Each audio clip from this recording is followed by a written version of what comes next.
I say internally, if you sit next to somebody from a different country in a different sector, you guarantee they have a different view on what sovereignty is. Yeah, is that 100%. What you always say? That's what I always say, Dave. You know what I always say? Yeah.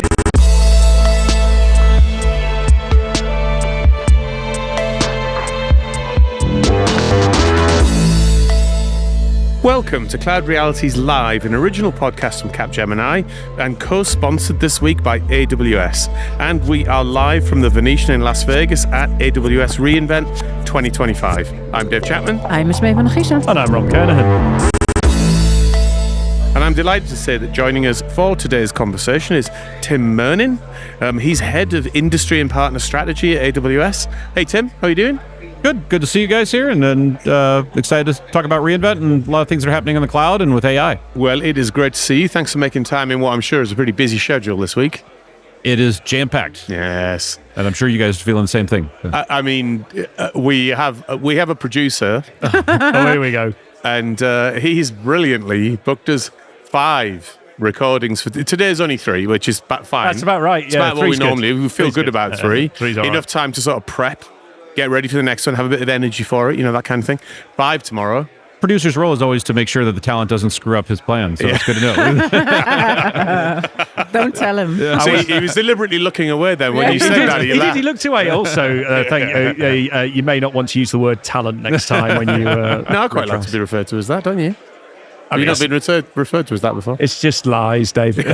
Come on, let's be true. It's lies. As the guest, I include myself in talent. Oh, there you go. That's fine. Yes, that's good. You're doing a lot of heavy lifting for the rest of us. That's probably right. That's probably right. So what's been standing out for you this year so far, like in terms of the vibe, in terms of the announcements?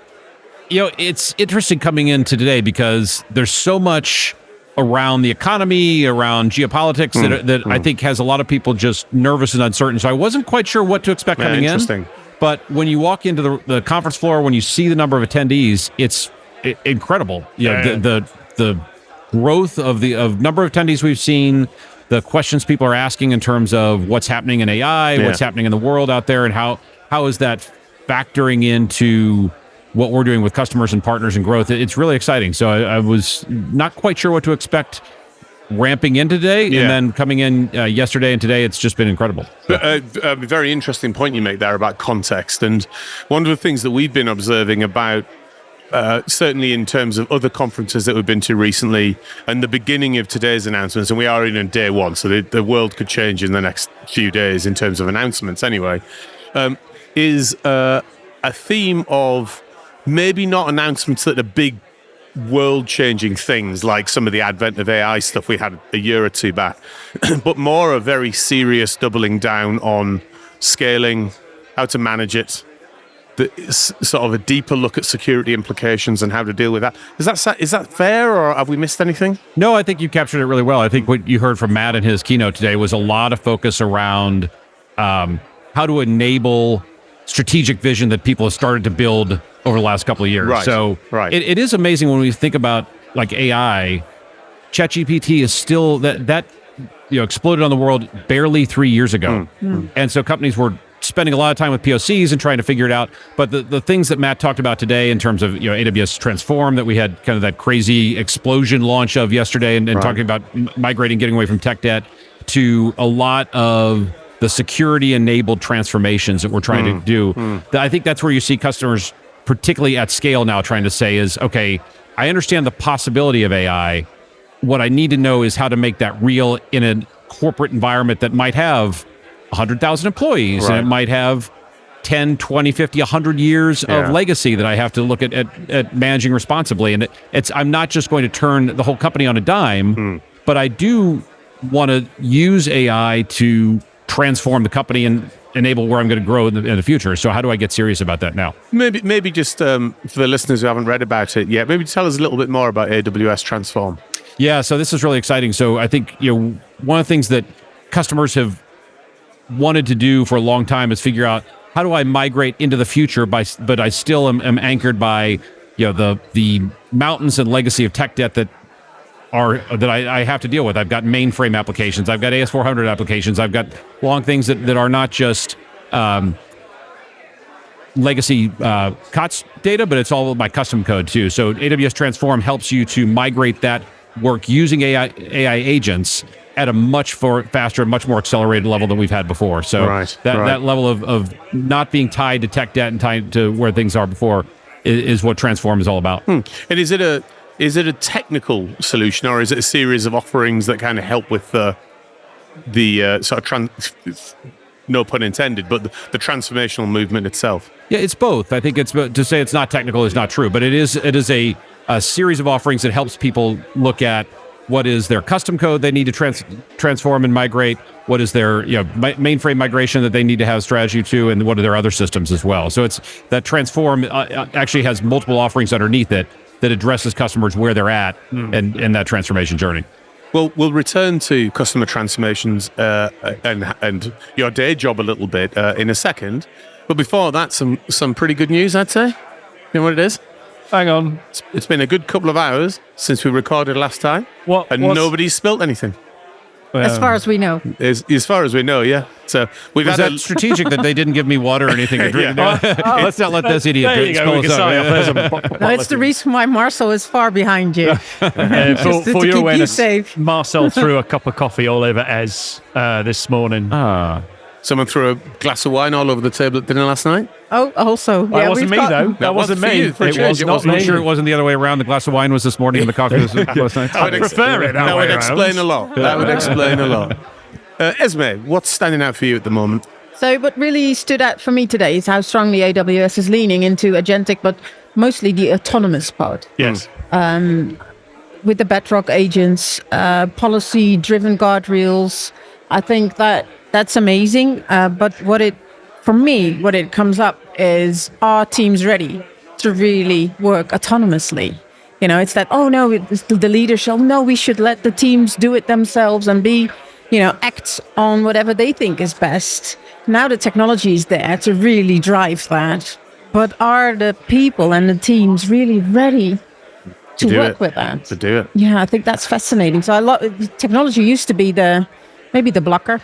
Yeah. And now it's not. It's a trust thing there as well. So if you have an autonomous DevOps agent and it can work for a couple of hours unattended and do great stuff, will the rest of the team trust it as well? I think there's a whole got to see the results, trust it, build it up, because they are very effective from what you can see. It's going to take a while. It's a systemic trust. Yes. Because it's trust in the data. It's trust in how the agent is acting. It's trust, like that it can deal with, I don't know, let's say regulation and making sure that it's operating correctly within boundaries. So there's like a whole series of things there, isn't there, Tim? Well, it's like the classic sat-nav. People still argue with their sat-nav and say that's not the right route to take, then take the corner turning they think's right and then regret it. When he says that... I'm uncomfortable that you've sat in the passenger seat of my car too much. I think the other thing that it requires is trust in your employees. Where I think AI is taking us in ways that maybe other technical revolution steps haven't. Like I remember when blockchain was going to be the next technical revolution. That still required a pretty high technical lift. And so, your average analyst or whatever wasn't going to get in and form a blockchain on their own. Right. What we're seeing with AI though is that the barriers to entry of what is a technical user is much lower than it ever has been before. So, you see business people who are, not in the IT department wanting to leverage AI and not just chatbots, but they want to build agents and things and automate activities that frankly drive them crazy today. Before I was at AWS, I spent a lot of time in the defense industry, and there's so many compliance tasks in that area that are required for legal, but they're not particularly value added from a capability standpoint. So the more you can automate that activity and the more you can do things around proposal compliance and things like that, that just takes a lot of that non-differentiated heavy lifting off of people. But what that requires is a company to set up an environment that says we can allow our people to go experiment and do cool things, but also sets the guardrails that we make sure that we're not creating policy violations or we're not creating things that company that your average employee may understand, but not understand the nits and gnats at a very technical level or legal level. And it's a good point. You sort of curate the environment so they can be safe, and then they can get one functionality. I always feel a bit sad for low code at this moment, right? Which is, it felt like low code was around 10 years, lifting, almost got there. Then suddenly the AI and agentic revolution just like ran it down and went straight over the top of it and went natural language interface or agentic developers, and you feel a bit sad for that community slightly, because I feel like they've just been pushed out of the way. The phrase "I feel bad for low code" has never uttered my lips. I mean, I'm dumbfounded as well, Tim. But the level of empathy of this table is genuinely stirring. So it's good to hear. I have to work with these guys day in, day out as well. So let's actually go back to a point you raised there that I think is interesting, and it's been kind of, what's the right word, nudged on for a while now, which is a shift from where the tech conversation is now existing in organizations. So if I paint a little bit of a picture, check me on it and tell me whether this is an accurate portrait or whether you see a difference in this. So if we go back, like certainly pre-COVID, it always seemed to me that sort of the not only pre-COVID, pre-cloud organizations, where they're in ITIL structures, very centralized structures, there was a trend in IT at that point for a gap to grow between the sort of running of technology and the running of the business. And you might have had like people that were reaching across that gap, but it was rarely transformational. It was quite often order-taking based. Cloud comes along, changes the nature of how tech needs to operate, removes a lot of the lead times that come with kind of the implementation of technology, allowed an iterative approach to developing technology. So there was the beginning of a trend, and I just use the term beginning deliberately, of trying to get closer to, in inverted commas, the business. The fact that people label these two things differently in an organization is a clue, I would suggest. COVID comes along, and a lot of things happened at the beginning of COVID with the acceleration of technology, with, kind of stuff that might have taken 18 months to deploy previously were like done over the first weekend of lockdown because shit had to happen on the Monday sort of stuff. And then I thought at that point, maybe this is it. Maybe this is the turning point where technology becomes a boardroom conversation, and leaders who are, not technology on a day-to-day basis will realize that having technology or digital skills is as important as having financial skills as a business leader. And then that seemed to tail off until the recent rise of AI. What do you think of that pen picture, and how is it feeling for you at the moment with that shift of conversation? I think the way you laid it out is pretty accurate. I think historically there was this gulf between what I'll say that was the realm of the CTO, which tended to be technology in the product. Yeah. And then the CIO, which tended to be how we run the business and what the reporting systems and things like that are. But what we've seen now through first the acceleration of cloud with the sort of the removal of a lot of the IT lead times that has historically happened, and now more and more with AI, is that merging more and more where the technology embedded in the product drifts back to understanding how do we actually run the business as well. And so so if you want to think about next generation design, it's incumbent on the head of engineering to be personally responsible for the engineering systems they're using, the tools and technologies they're doing, and the types of training and learning that they're asking their junior engineers to participate in. And then the IT department has to be able to enable all that as well. So this idea that we could separate them before, or even on a manufacturing floor, where you might think about things like predictive maintenance cycles and what used to be a gulf between OT, operations technology, and IT. Yeah, the mergers. Right now, the most important thing any factory manager wants to know is my stuff getting out the door at the end of the day? Yeah. And in order to do that, they need to know, is the machine operating on time? Are parts delivering on time? And to do that, they have to understand where data comes from and have confidence in the sources of data. But pre-AI, pre-cloud, what you'd end up with typically were things like a bunch of PowerPoint briefing charts that have been assembled from mysterious systems that people would argue about the source of data. Now what we're seeing is the heads of manufacturing want to tap into these systems live and say real-time understanding of what is not only is what's happening in the factory, but what are the root causes of things that are causing constraints on the factory floor, and how do I create automations to go find those answers quickly? what you could say maybe is that, would it be a signal, like who's talking about AI and talking to you as technology leaders and also other parties? Would that be a signal to see if a company is actually ready to really go into AI? I think it's a signal maybe yes to see if it's ready, but what you also may want to think about is if your customers are talking about AI and you're not talking about AI at the same pace, and you're not thinking about innovation at the same pace, not only is it a signal that are you ready, but are you behind and do you need to get ready? How do you accelerate it? So I think understanding where you're talking about, but more so where your customers are talking about. What are their needs? What do they want? And there's another thing what I like is you do the IT, OT thing. So you got engineering data and information technology data, and they have to combine to get the effective solutions. Like you say, I love is the way the cultures clash. So engineers don't like to change stuff unless they have to, and IT likes to change. And just the simple lexicon they use to talk about it can be very different. And there's this uncomfortable start to those conversations where they're trying to understand each other's worlds. And I think that's fascinating to watch. Often when you sit at the intersection of the two, it's like almost humorous to see how the conversations unfold. And then, what would you know about my domain and vice versa and all this sort of stuff. So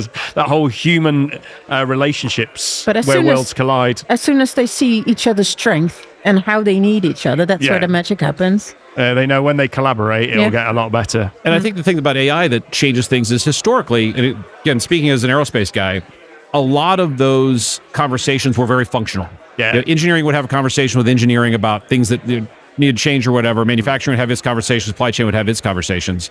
And that's how IT operated, right? They had engineering systems, they had manufacturing systems, they had supply chain systems, and never the twain shall meet. But with AI, you're having the system actually get out of an application view of the world, have more of a data view of the world, so that you can say, okay, if you're a mechanic standing on the floor and all you know is, I don't have a part that I need, you don't necessarily need to know, is that part short because there's an engineering change request, because a supplier issue, whatever. You just need that the part isn't here and you need the system to actively go find out what has to happen to do it, or reschedule your labor if that's what it has to do.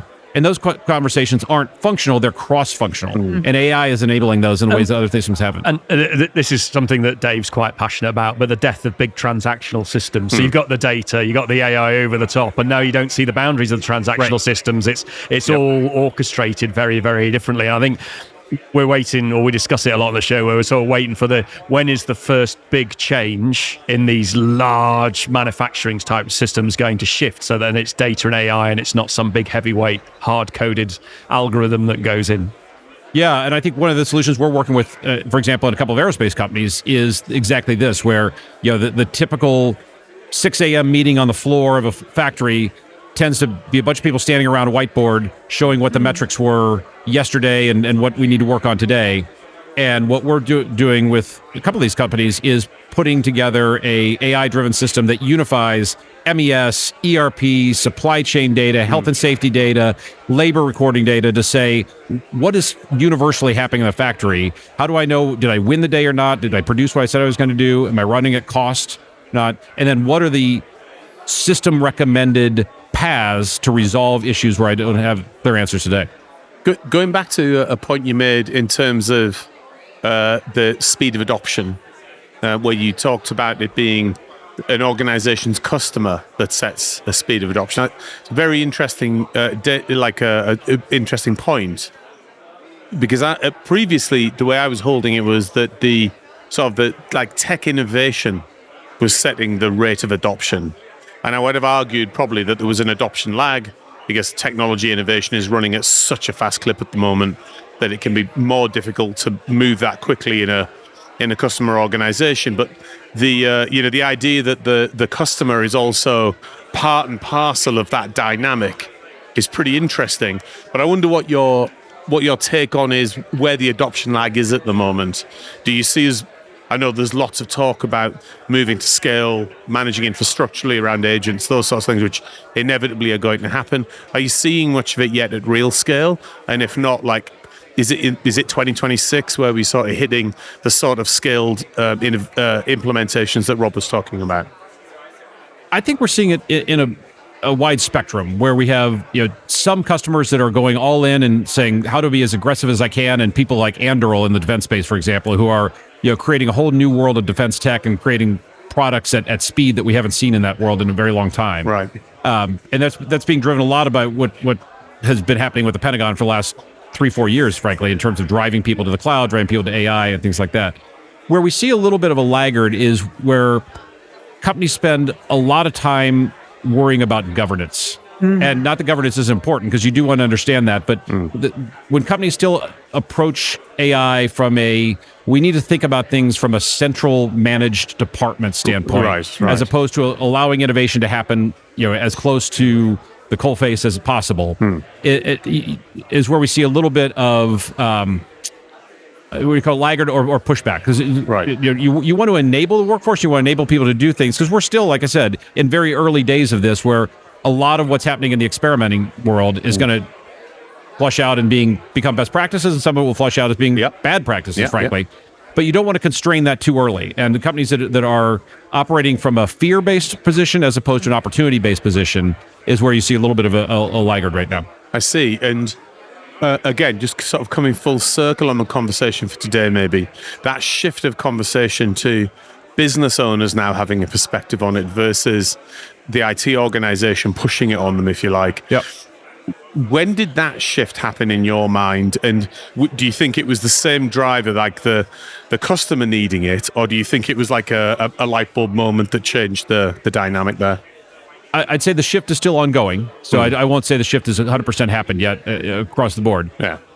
But I think we've seen a lot of that driven from the customer backwards perspective again, and that might mean that customers were asking for products to be developed at a much faster rate than we've had before, or more so nowadays at a much lower cost. Right. So, what are the innovation things you can do to take cost out of the system, to reduce time to market, and putting that pressure on their supply base and whoever their downstream suppliers were to enable that area is where I think you're seeing a lot more and more companies trying to figure out, how do I answer that question today? So whether it's doing things strategically on supply chain to manage tariff strategies, where you wouldn't think this, but we actually have a lot of companies where legal is leading the world from a compliance standpoint, understanding how do I maintain issues with legal compliance areas, and what are the opportunities I can drive there. So you have non-traditional departments that are driving a lot of these conversations before, again, because sometimes their cost has been considered overhead. So how do they reduce that cost and take that out? And do you think that changes the role of the partner? So the tech partner traditionally, again, has been an IT engaged conversation, very much in the language of IT. Now, a lot of partners have got vertical businesses and things like that, but they've all maybe come from a tech background, if you like. How does this changing dynamic change how partners are getting used, the sort of engagement they need to make? I think this is really going to be critical for the future, particularly of SI partners. So the traditional tech partner that might have played more of a staff augmentation role or more of a traditional pure IT role, that partner I think is going to be more challenged than someone who says, if I'm going to implement a agentic AI on new product development, how can I engage at the chief engineer level? Right. How can I engage at the strategic manufacturing level and really understand and talk to those conversations well? Because they're going to have to translate the requirements from a business level to an IT. And there still is that requirement to understand the details of the tech and translate that back into the business. So I think that what's critical from a partner now is to understand, even if you viewed yourself as a tech partner before, how much are you leaning into industry? How much are you leaning into industry capabilities? If you're working with a semiconductor company, how much do you really understand the details of electronic design automation? How do you understand the details of a fab? You can't just take what you learned in consumer products and lift and shift it over to high-tech production, for example. So having deep capabilities from an industry perspective and being able to talk that language is going to separate partners who are going to lead that conversation and partners who may follow. And is that point about that generative ecosystem, which is true partnership, which is I'm paying you to do a job, but actually I'm going to invite the best from you and we're going to give you the best from us, and we might come up with a solution that actually works with the domain knowledge. There's still some behavior, I think, in the system that needs to adjust to let the tech in and, allow it to show you maybe there's a different way to think about it. Because there is sometimes when you go into industries, tech can present a different way of thinking about something, and you can learn from that. And sometimes maybe they're a bit too insular to accept the advice. I don't know what you think about that, but is it something you still see? I always think that the best way to think about technology is the same way as if you were on a manufacturing floor and you brought in a brand new physical tool. The mechanic is going to have to change his or her way of building the product because the jig is different, whatever. Well, a new tech system is a new tool for an office worker. So what is the type of change that forces? Now, that can be a tough change sometimes if you look at it and say, we'll use it as a lever, but it can also be a change enabler because there's nothing that forces change more than having to physically change the way they go about building something. Yeah. So if you think about that as a change enabler, then that potentially advances what the partner wants to do. Yeah. The other thing that I think partners are really becoming fantastic at is unlocking new monetization opportunities for customers too. So I talked a lot about accelerating product development or reducing cost. Some customers are not looking for AI to do that. They're saying, hey, I've got all this data that maybe I have legacy data from a whole bunch of things I've had before, and I don't know what to do with it. How can I build something that I could then go sell in the marketplace that might be value added to my customers? And we have a lot of partners who are working with companies to define what that strategy may look like, whether it be in the advertising marketing space, in the airline space, to say that there's value in that data. Let's help you build a business. Let's help you build a product offering that hasn't existed before because we've got AI to enable that.